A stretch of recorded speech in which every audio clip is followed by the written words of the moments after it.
In this video, we will learn how to freeze column, row, or a cell.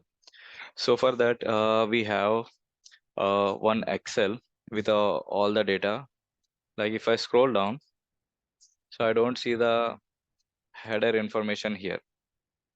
Okay, if I want to see the column one only, if I move my cursor to the right hand side, so I don't see that one, two, three, and all. So there are now I want some functionality in Excel, so that will help me out to freeze my top row.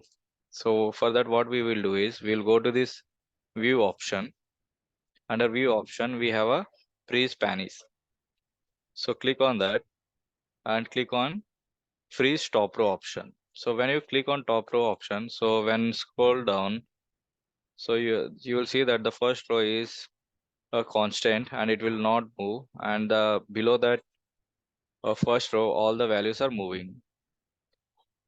Okay, so now I have the other options like first row, and same way I have a first column option also. So now let's say if I move my cursor to the right hand side, so I'll see that there is that is freeze is activated and the first column is not moving.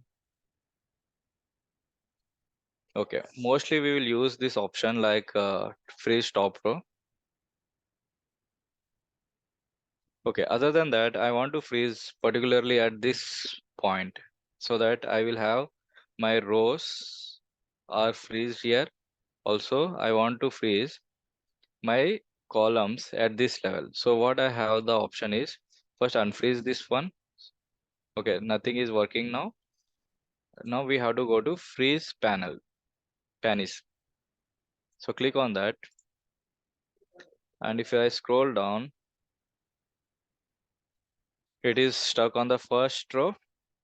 Now if I move to the right hand side, you will see it's showing up, means the first four columns are constant and it is moving from column E. So this is how the freeze functionality works in Excel and we can utilize it.